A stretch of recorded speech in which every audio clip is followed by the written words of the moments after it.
राहत इंदौरी साहब का एक शेर है कि लगेगी आग तो आएंगे घर कई जद में, यहाँ पे सिर्फ हमारा मकान थोड़े ही है।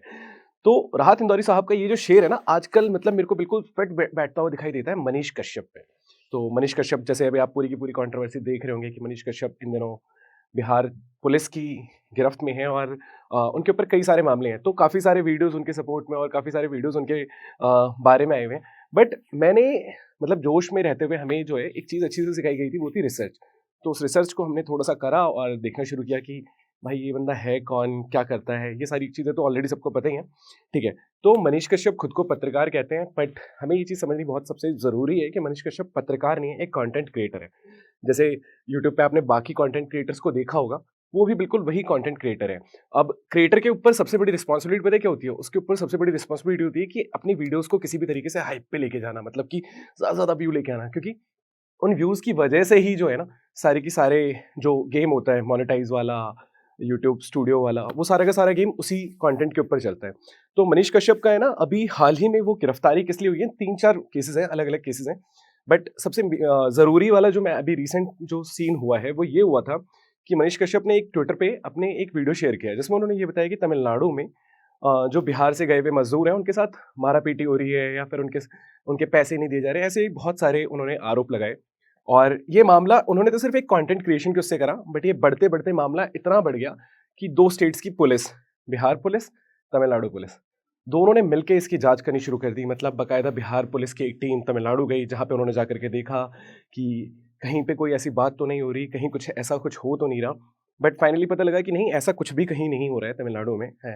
बिहार से आए हुए लोग अभी भी बिना किसी खौफ के काम कर रहे हैं। ठीक है? तो मामला यहाँ से शुरुआत हुआ और ये मामला बढ़ते-बढ़ते इतना हुआ कि उनके ऊपर बिहार में 13 और तमिलनाडु में 14 केसेज़ दर्ज हुए हैं अलग-अलग उसमें, ठीक है? अब आते हैं इस वीडियो पे कि जो उन्होंने ये वीडियो डाला वो डाला कैसे? तो बिहार पुलिस की जाँच जो है, जो अभी तक का मतलब रिसेंट आई है, तो बिहार पुलिस ने ये बोला है कि उन्होंने वहीं पटना में ही अपने 2 यूट्यूबर्स को पकड़ के और उनको बिहारी मज़दूर दिखाया और दिखाया कि किस तरीके से तमिलनाडु के लोगों ने पीट रहे हैं, मार रहे हैं और वो सारी चीज़ें, ठीक है? तो अभी ये मामला जो है ना, इतना बढ़ चुका था कि जितने भी यूट्यूबर्स और मतलब यूट्यूब कम्युनिटी में क्या होता है ना, हर कोई मोस्टली एक दूसरे को जानते पहचानते हैं और अब क्या हो गया कि हर कोई उनसे पल्ला झाड़ने लग गया। अब जिन्होंने सबसे पहले पल्ला झाड़ा है उनमें से एक है अपने खान सर। अब उन्होंने पल्ला क्या झाड़ा है, मतलब पल्ला झाड़ा है या नहीं झाड़ा, वो तो खैर वही जानते हैं। बट उन्होंने एक बयान दिया था, जस्ट आज बीबीसी की एक रिपोर्ट में आया हुआ है। उन्होंने बोला कि यार मेरे नाम पे ना बहुत सारे लोग वीडियोस बनाते हैं और मैं बहुत बड़ा यूट्यूबर हूँ, मुझे किसी की मुझे मतलब अपनी पॉपुलैरिटी के लिए किसी छोटे-मोटे यूट्यूबर्स का सहारा नहीं लेना है, जो कि बात बहुत जायज़ है। लिटरली में जब हम लोगों ने मतलब जोश टॉक्स ने जब पटना में शूट किया था, तो हम लोगों ने खान सर का शूट किया था, बाकायदा उनके स्टूडियो गए थे और वो बहुत ही बेहतरीन इंसान है, मतलब जितना कह सकते हैं। जैसे वो होता है ना कि एक थी आओ भगत जो होती है, वो उन्होंने बिल्कुल करा और मतलब ऐसे बहुत ही अच्छे से ट्रीट करा। बाकायदा ऐसा लगा ही नहीं कि हम किसी इतनी बड़ी पर्सनैलिटी से मिलने जा रहे हैं। ऐसा लग रहा है कि यार वो सामने वाला जो बंदा है ना, बिल्कुल अपने भाई बंदगी की तरह है। एक व्लॉग भी पड़ा होगा, आप देख सकते हैं उसको। हाँ, तो अपन बात कर रहे थे मनीष कश्यप के बारे में। तो मनीष कश्यप का सीन ये है कि 2017 में एक पुराना वीडियो है, अगर आप देखेंगे जाकर के यूट्यूब पे सर्च करेंगे मिल जाएगा शायद आपको, अगर बाय चांस नहीं हटा होगा तो। तो वो 2017 के वीडियो में महात्मा गांधी को गाली देते हुए दिखाई दे रहे हैं। मतलब वो देश के राष्ट्रपिता हैं, ठीक है, आप उनसे असहमत हो सकते हैं। सहमत असहमत होना हम सबका वैचारिक मतलब अधिकार भी है। बट किसी को गाली देना, और वो भी मतलब जब वो इंसान हिंदुस्तान का मतलब भारत का राष्ट्रपिता है, उसको आप गालियाँ दे रहे हैं, ये कह रहे हैं कि नहीं-नहीं इनकी मौत का जश्न मनाना चाहिए। ये वीडियो आप जाकर के देख सकते हैं।